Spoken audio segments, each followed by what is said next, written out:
Well, Chris Popper here with Duane Crawford at the First National Bank, the brand new branch on the Beachland Road.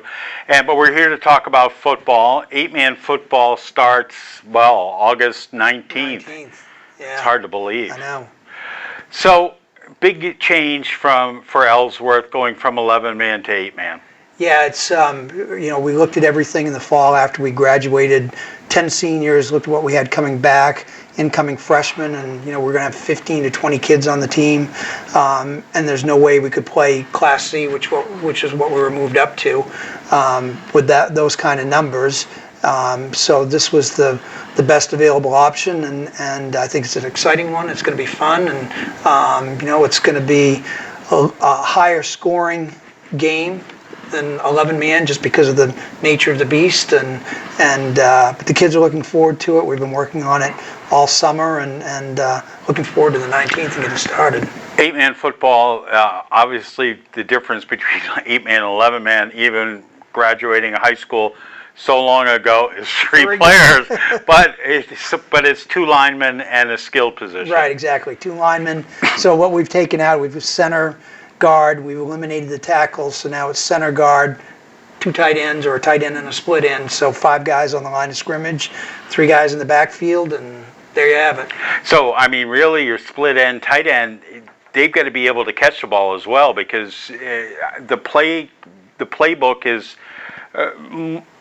it's a lot of option, and it's a lot of quick hitting things. Yeah, it's a lot of everything. Pass game, spreading the field, a lot of teams, reviewing game film from teams in the Midwest. You get a variety of different game plans, from everyone packing it in to 5 guys on the line of scrimmage, 3 guys in the backfield, to teams spreading it out, and you see that dichotomy in some of the Midwestern championships. You'll have a spread team on one side of the field and an option team or a power team on the other side, and just 2 contrasting styles, but they both got to the championship game playing 2 different forms or 2 different contrasting styles. Football, yeah. The fields, they're still the same length, but the width is shortened somewhat by about 10 yards. Yeah, so it's, instead of 52 and whatever it is, it's now 40 yards wide. So, we're 12, 13 yards narrower, and it does make a big difference. We played MDI last week in 7-on-7 using those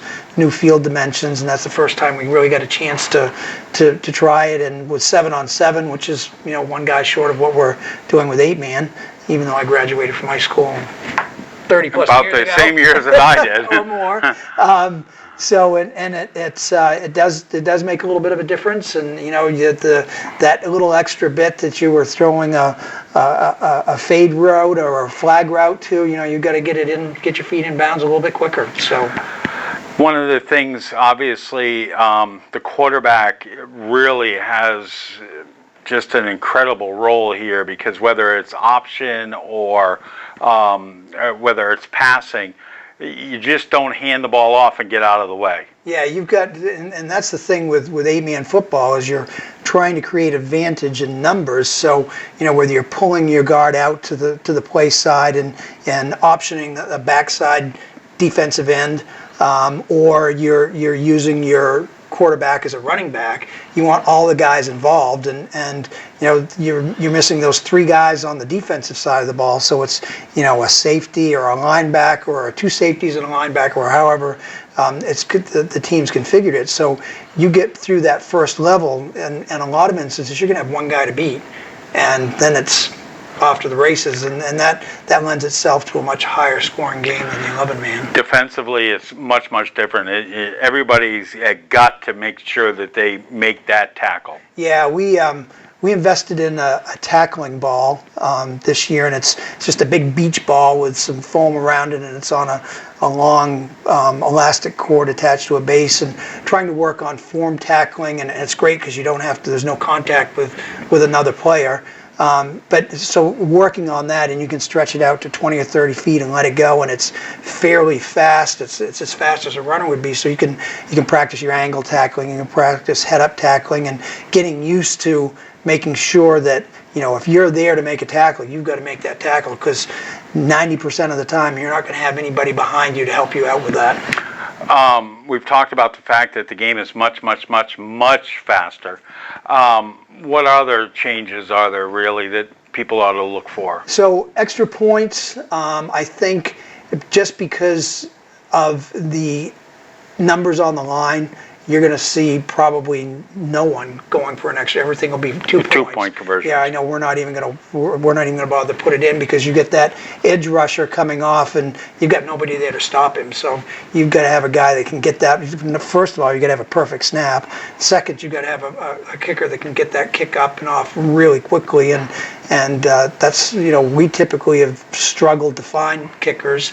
And it's one aspect of the game that, you have a lot of coaches that have the mentality, well, if you drive 80 yards and you score a touchdown, why wouldn't you want to go 3 yards and get 2 points instead of kicking for one? Right. So, and that's what we're going to do, and it's one less thing that you have to focus on. And given the time constraints, it's not like college where we have an offensive side of the ball and a defense. Everybody's got to play everything. So maximize the time on the things that you really need to have to win a football game, and extra points.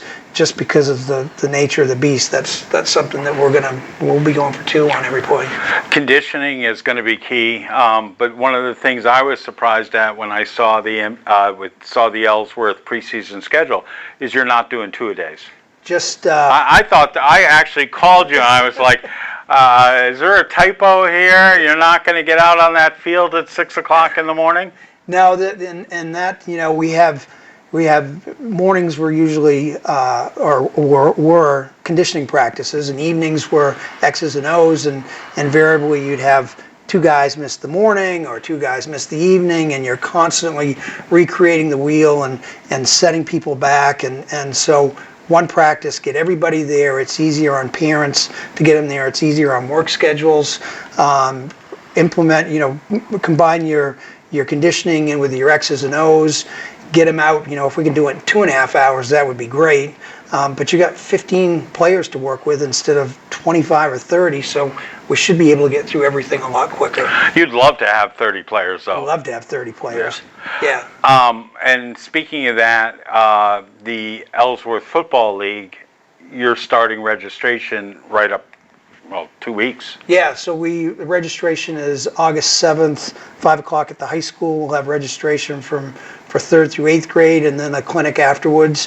They'll get their equipment that day. And new for the football league this year is our 3rd and 4th grade team will be playing flag football instead of tackle football. And that's one of those things. It's a lot like the 8-man football that we're going to now. A lot of the traditionalists say, that's not the way I played.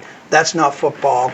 8-man football is football. You still got to block and tackle. Oh yeah. And in some instances, the way we used to do things isn't necessarily the right way, and we learn through trial and error. We never tackled with our head up. Yeah, no, right. We never did. So yeah. Helmet to helmet. That was encouraged. Exactly. So for 3-4 going to flag, and I've watched the 3rd and 4th graders for 10 years now out there, and you get them all week through practice, and then you get into a game and you've got little Johnny standing on the sideline and you watch and he's backing up and he goes, I don't really want to go in and do that. Well, this takes that physicality out of the game for these little guys and teaches more of the skill stuff, and you can get everybody doing it. You're not limiting your players. Well, you're going to be a center and you're going to be a guard and you're not going to touch the ball. Now everybody touches the ball. So it'll be good. They can still run with the ball. Passing, which, at that grade level or at that age is sometimes a little difficult. It's more like shot put. Yeah, but it gets them involved. It gets them out there, and it gets everybody involved in handling the football. And, you don't know. The guy that's playing left guard as a 3rd grader could be your star running back when he gets to high school. So get everybody in there, keep them involved in the game. Don't lose them to something else by the time they're in 6th or 7th grade because they didn't have a good experience at a younger level. So we've had good response to it so far. I think we'll have good numbers at that level, and our 5th and 6th grade and 7th and 8th grade, the middle school program, we have just between those 2 programs, it looks like about 60 kids that are going to play. Fantastic. So. And that's 11-man. Yeah, that's 11-man. Yeah, okay. So 11-man youth football is still 11-man with the exception of the 3rd and 4th grade team, which is flag football. And like we mentioned before, we are 8-man this year doesn't necessarily mean we'll be 8-man next year. It depends on the numbers. So right, and there are a whole bunch of things. I mean, travel is a consideration. There are going to be a lot of long bus trips this year. Yeah, there are, and looking at that, it's no different. I mean, basketball, they drive to Presque Isle, Right. Holton. So we have a preseason bus ride that's long. We have 4 regular season bus rides that are going to be long. So you have 5 rides. We can deal with 5 2.5, 3-hour rides. It's not like you're doing 9 or 10 of them. Right. So. And then conversely, the other teams all have to come up to us, so they have to deal with that too. So, it's not as bad as it would sound, and we'll get used to it. First countable game is when? September 6th. Home, 6 p.m. against Yarmouth. Be the first ever 8-man football game played in the state of Maine. So, should be a good one, and I'd hope a lot of people would come out and see what this is all about. And again, it's all the hoopla, all the trappings of 11-man football. Everything. The cheerleaders, the snack shack, all the fun, all the excitement.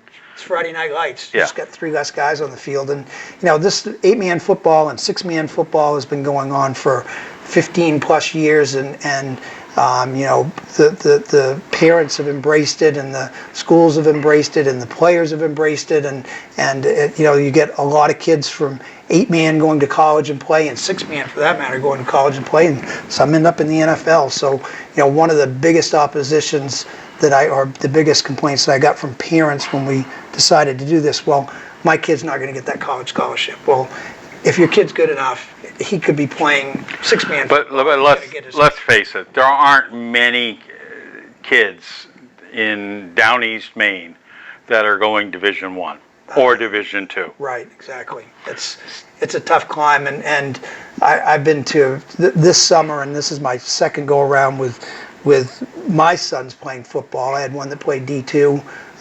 and now Connor will graduate, and been to a ton of camps, and the level of athlete when you get outside of the state of Maine is they have so much more to work with. So many kids, players are just unbelievable, and parents don't always see that, so they think that little Johnny's going to get a full ride to Notre Dame or UMaine or whatever. Right. I mean, you get 1 or 2 players maybe a year that they get to walk on at UMaine, much less get scholarships. It's a tough road to get that D1 or D2 scholarship. There are not very many. But that being said, there is a place for everybody to play in college at some level if they work at it, whether it's D3 level or NAIA. Those schools are always looking for kids that want to work hard and athletes. And well, you look at Husson. Husson's got a roster of about 100 kids, many of them who played at Ellsworth. Right, yeah. So we have Chuck Hughes that's going to Husson this year. Javon Williams is going to Colby to play.